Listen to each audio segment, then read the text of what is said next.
Hey there everyone, it's me, Aaron, and last week I was up in Boston at PAX East where I got to play some brand new upcoming games. A lot of indie titles, but also a handful of larger releases, so I thought I'd go ahead and make a video talking about some of them. Now, these aren't all the games that I checked out, just the ones that I had something to say about, just the ones that I had some thoughts about that I really wanted to share. So I hope in here you find something that interests you and you decide to check some of them out. Now we're going to go in alphabetical order, so I'm going to start with Bloodroots. Now, I had never even heard of this game until that Nindies conference just a couple weeks ago, and I didn't know what to make of it when I saw that trailer.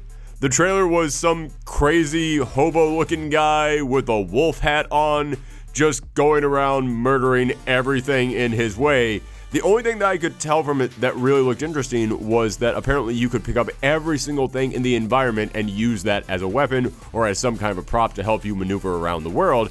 And when I finally got my hands on it, oh my goodness, this thing is fun and it's fast, but it's also precise. The guy in front of me, when he played the demo, he got like a B+ score, maybe like an A-. I got my hands on, I got like a C+, because what makes this game so unique is that every single thing in the world dies in one hit.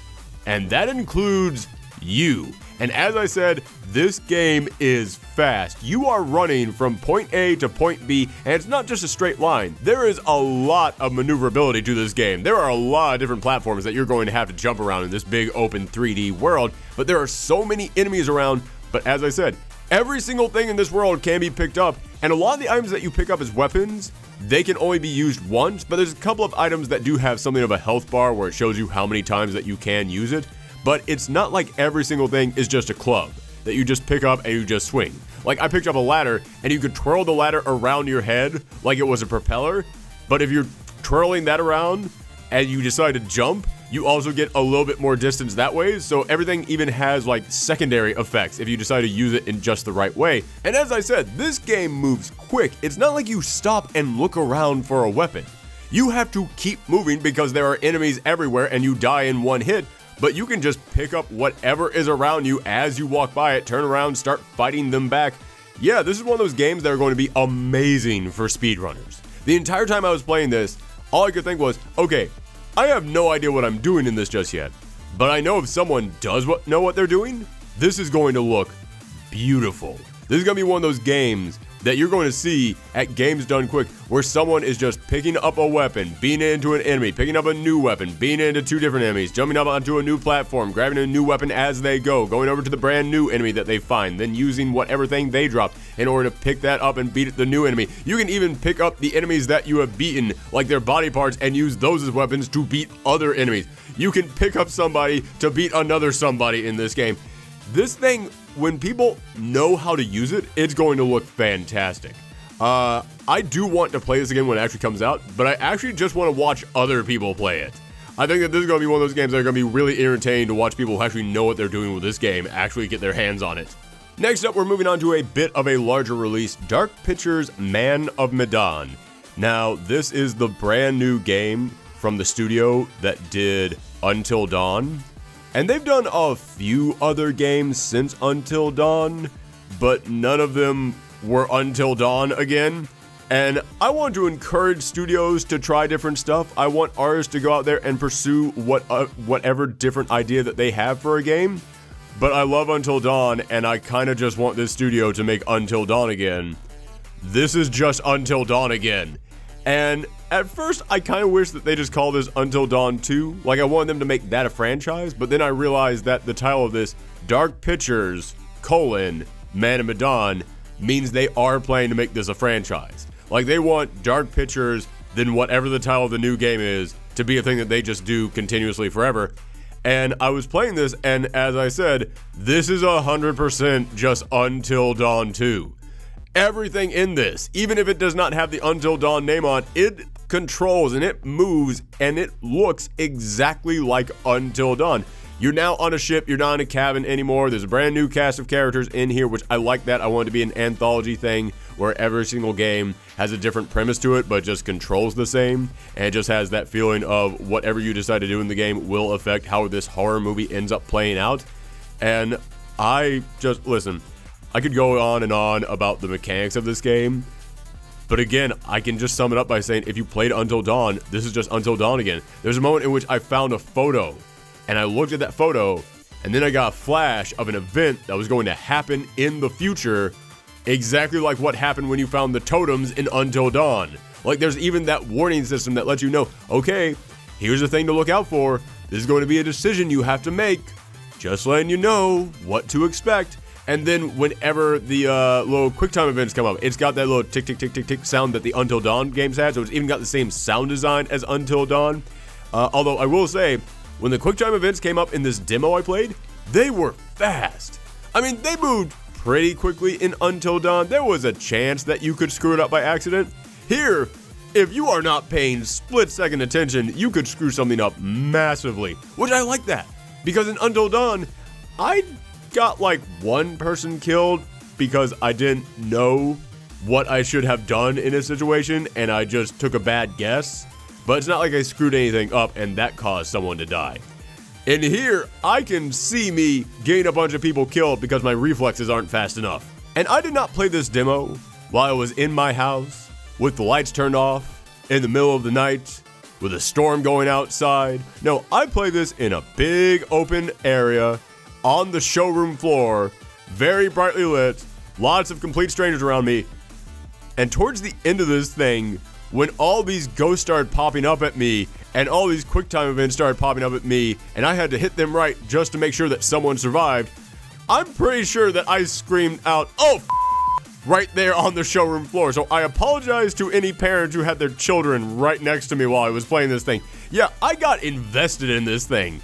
This is exactly the feeling that I wanted from the next game from the Until Dawn team. And there is a thing that you have to decide to do at the end of this demo, and it was a save this person or don't save this person situation. I went, oh yeah, of course, save this person. And then after I saved them, something happened that made me go, oh, I probably shouldn't have saved them. That was probably the wrong thing to do. Which makes me wonder, is that just what they put in here for the demo just to mess with you? Or is that how this game is going to go?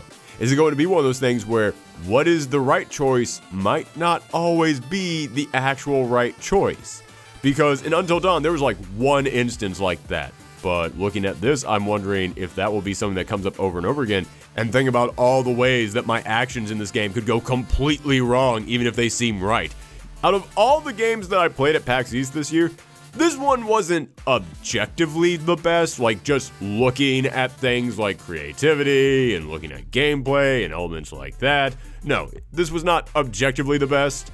However, speaking personally, out of the games that I'm the most excited for, the ones that just scratch that itch that I have for horror games, yeah, this is the one that I was the most excited about. This is the one that I cannot wait to get my hands on. Next up is Evergate, and I'll be honest with you guys, I did not play this one. My wife played this one, but she played it multiple times because this was easily her favorite game of the entire convention. So I got to watch her play it a couple times, and this thing looks gorgeous. The art style of this game is one of the most impressive that I saw of any game at this year's entire convention. Basically, the idea behind this is that you're this little spirit who has arrived in the afterlife, but there's a darkness spreading throughout the afterlife, and there is something happening about the connection between the afterlife and the real world. And you as this little spirit, you have to solve this mystery, and it's a platformer, but it's not a platformer where you're just like jumping from one platform to the next. You're more of firing yourself into the air by using this teleportation ability that links you to platforms, and then when you link to that, you swap places with the platform that then fires you further into the air and creates a new platform underneath you. It's kind of hard to explain, but it's not so much like you're jumping from one thing to the next. It's more of like you're being fired out of a cannon and creating new platforms as you go, and you have to keep firing yourself through the air until you hit your endpoint. And that sounds incredibly complex, and I'll admit there is a lot of like exact timing that is required for some of these jumps that you're going to have to take, but you do get to slow down time and line up your shots as you're flying through the air. So it's not like, okay, you have to get your timing exactly right. No. If it looks like you're moving towards the spot you need to go, slow down time, then line up your shot, and just wait until you get there, and then when you get to that exact moment, then you just pull that trigger and you're good. So it isn't going to be that difficult, but there is still a decent challenge to it. It feels like it's the exact right amount of challenge that someone who is into this type of platformer would really get into. And I say that because this is exactly the type of platformer that my wife enjoys, and she really got into it. But again, I think the big selling point of this is the art style. This really kind of reminded me of Ori and the Blind Forest. Like, it felt like one of those types of games. Speaking of a game that had an amazing art style, Indivisible. Now, this was a game that was funded on Indiegogo years ago. And I have been waiting to see something from this game because everything that we saw from it during that Indiegogo campaign looked fantastic, but it also looked like something that was going to take a long time to make. And they have been taking a long time to make this. And typically, when a crowdfunded game takes a really long time to make, it's either going to be amazing or it's going to be a huge letdown. And I finally got to get my hands on this game. I finally got to play it. Yeah, this looks like it's going to be amazing. This really impressed me. The combat in here is so smooth. It's kind of a turn-based RPG because you do have to wait until a little bar fills up for each character to attack. However, it's not like you get to cycle through all these different moves that you can do. You just hit the button that corresponds to each member of your party and they go in there and attack.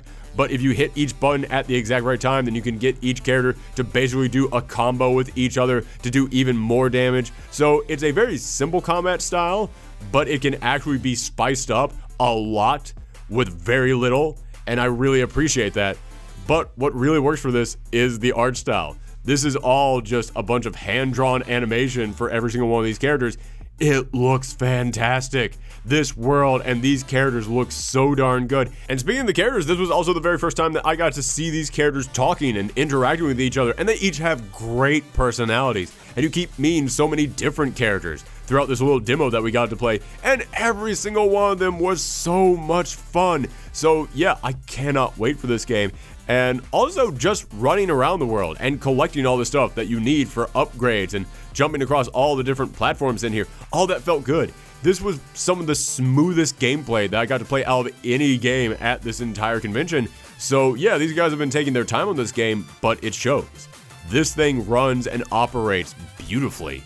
Next up is Layers of Fear 2. Now, you guys know me, you know that I love horror games, but the first Layers of Fear didn't really do it for me, and part of that is because I watched other people play it before I decided to buy it, which was not a smart idea. If you're going to play a horror game, look at the reviews, but don't watch a complete playthrough if you plan on playing it, because then you know all the crazy stuff that's going to happen. So yeah, I never really got that into the first Layers of Fear. But Layers of Fear 2, hey, this was a demo. This is a brand new game. I haven't had a chance to have anything spoiled for me. And this one, you are clearly some kind of an artist all over again, except you're not a painter like in the first one.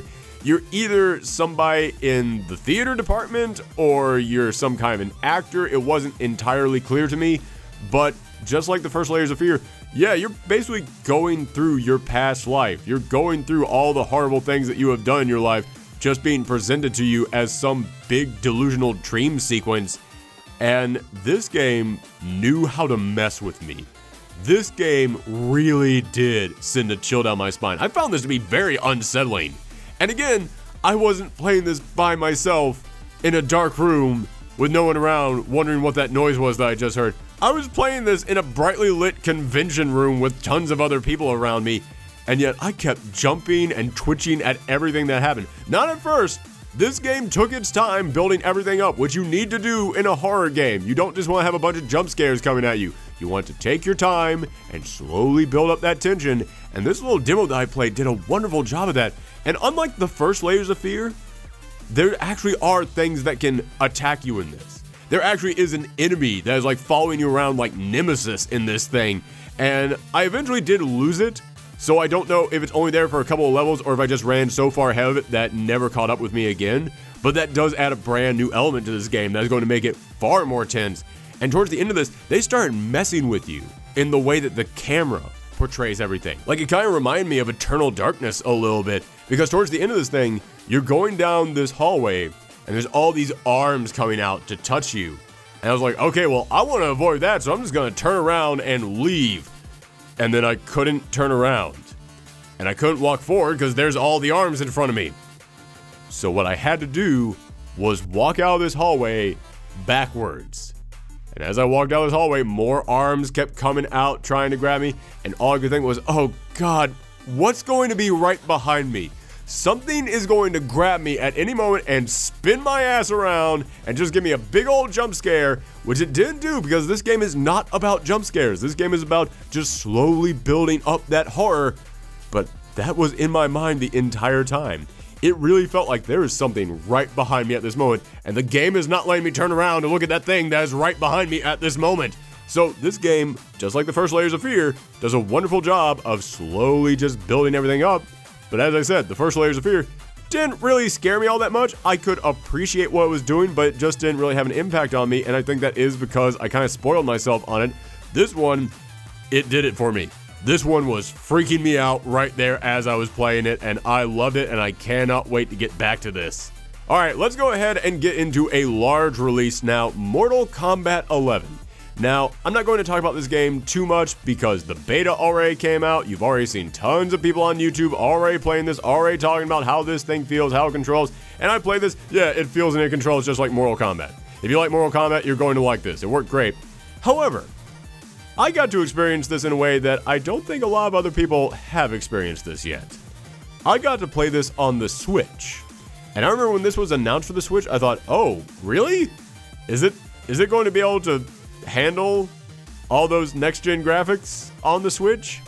And I got to play this not in the port, I got to play this in handheld mode.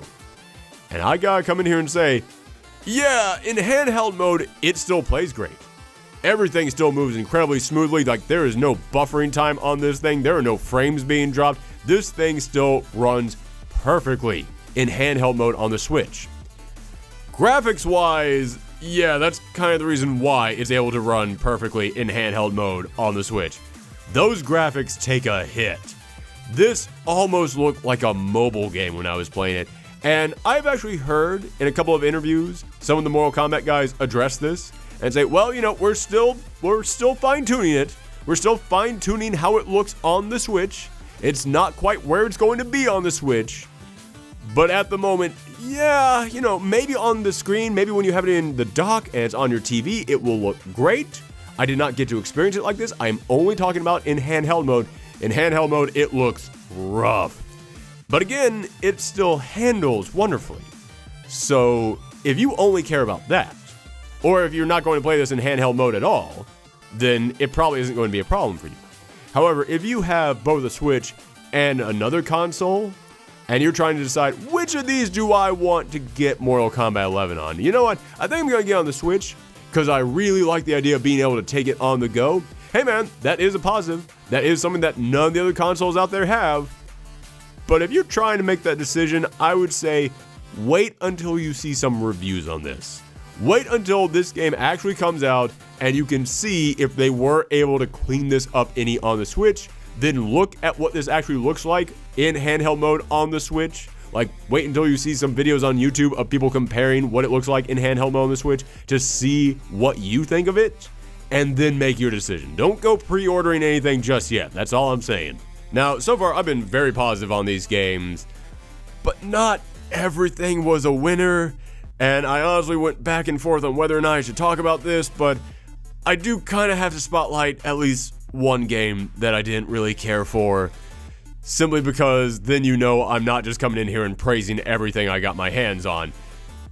Yeah, next game is Overland. Now, I had never heard of this game until a few weeks ago when it was on the Nindy Showcase, and it is this strategy game in which you are moving around a big board in a post-apocalyptic world. There's some kind of a monster invasion, and you're just driving across the country, just picking up whatever other survivors that you can find along the way, trying to find supplies, trying to find gas at each destination that you come to so you can fill up your car and move on to the next destination.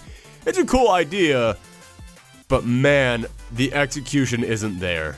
This game was just not fun. It's not intuitive in any way. It's not a game that really you're going to be able to understand that well. Again, it might have just been the demo. Maybe the actual game itself will give you a way better sense of what it is that you're supposed to do, but On the first map, it said, make sure that you get gas so that you can fill up the car.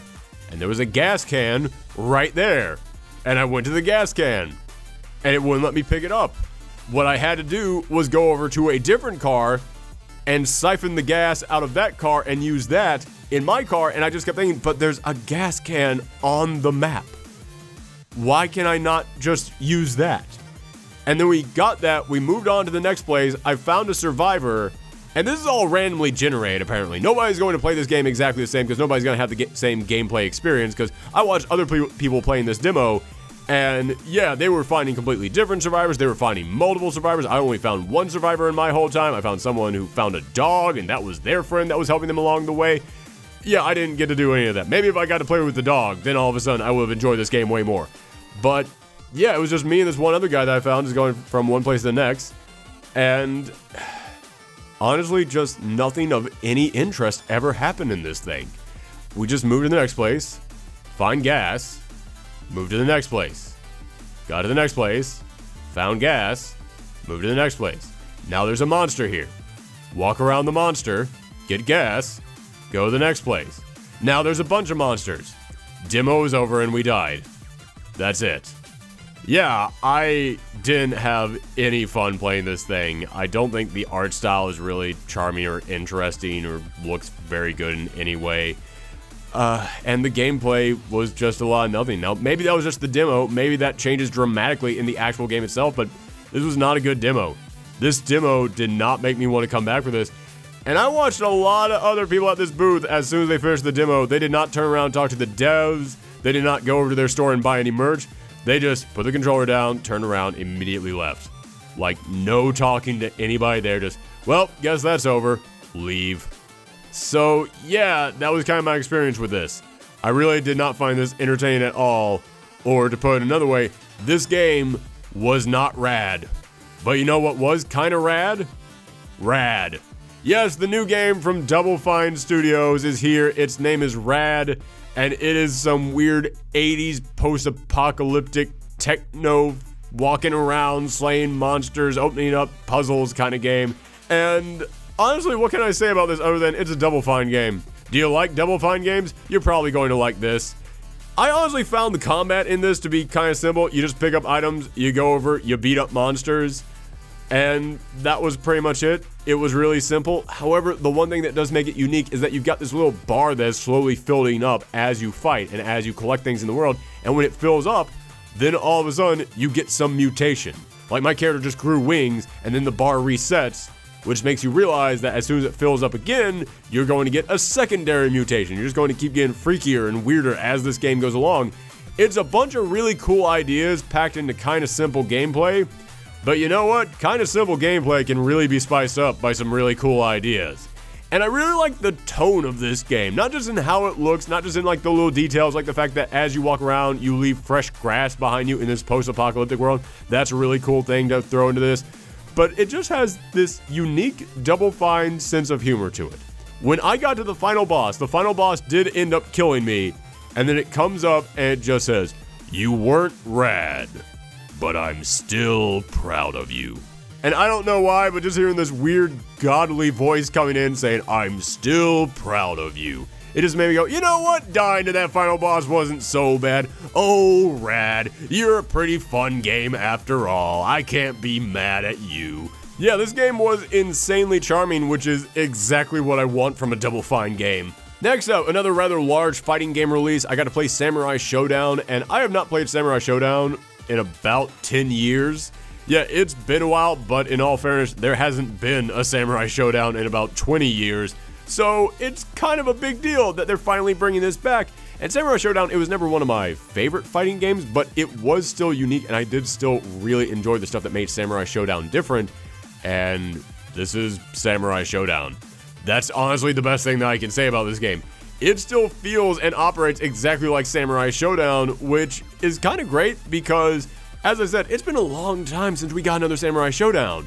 So you don't really need to change a lot, you just kind of have to remind people of why Samurai Showdown worked, and this game did that.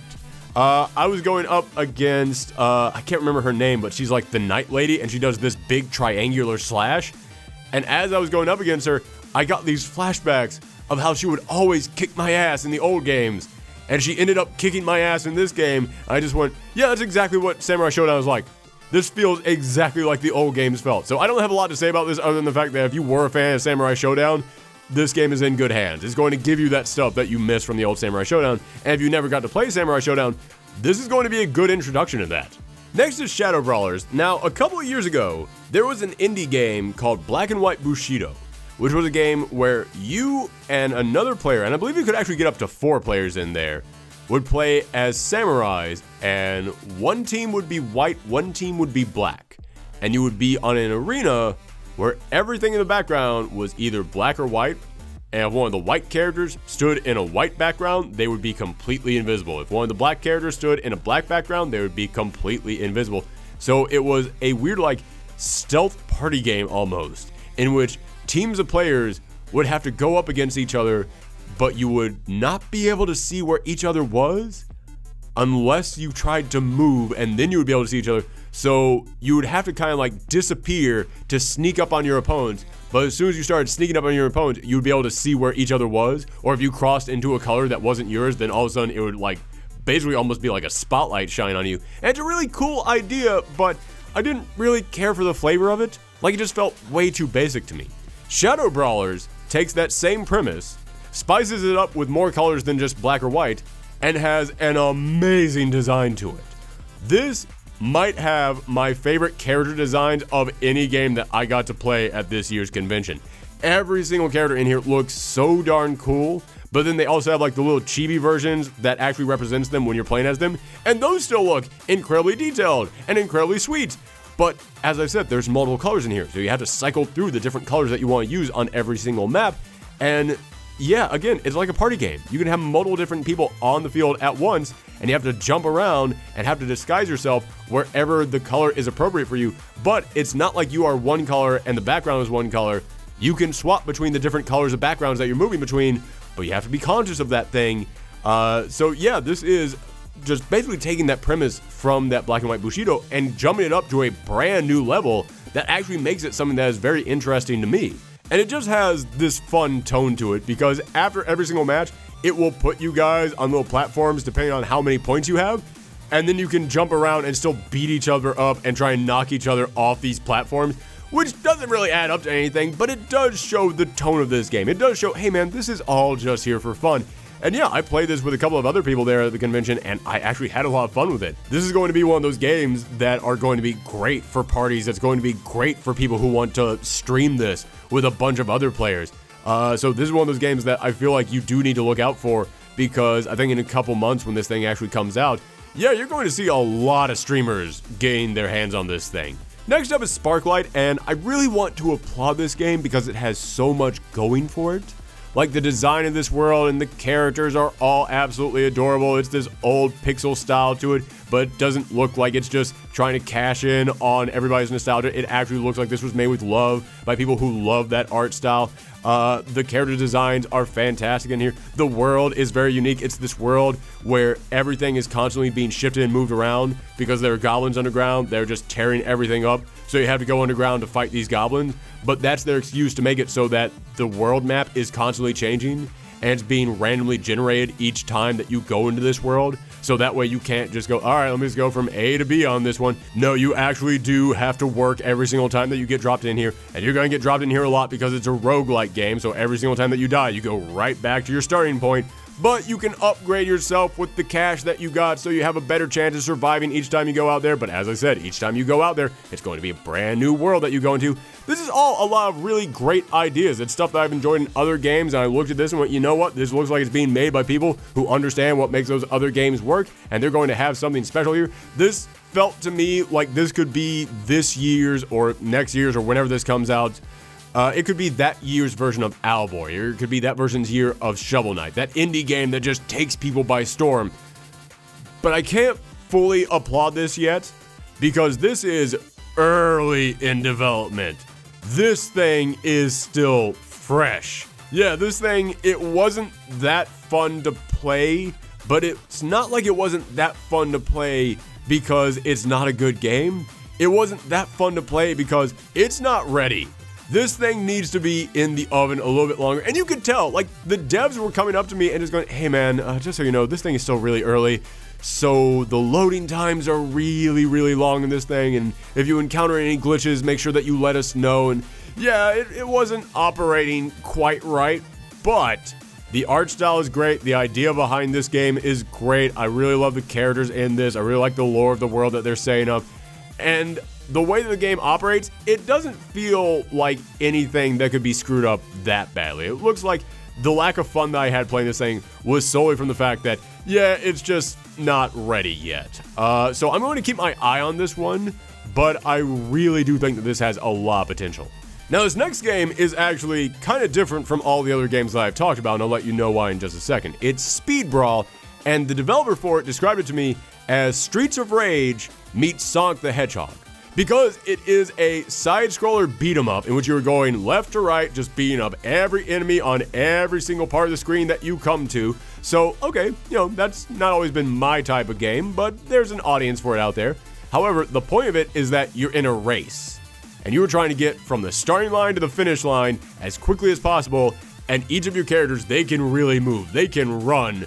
So yeah, it is basically you just running through these levels and then beating up with all these super combos and special moves that you have as quickly as possible, as many enemies as you come across, and it's an incredibly fun idea, and it looks great. I love the character designs in here, and everything has this really fun, like, 2D animated cartoon look to it. I like the world that they've set up. Everything about this has so much amazing personality to it. In fact, I even looked up the trailer for this thing, and they've got, like, a heavy metal version of Pat Benatar's Invincible playing, which is one of the best songs of all time. So this thing feels like it is right up my alley. I want to applaud this game so much, and I want to promote this game so much.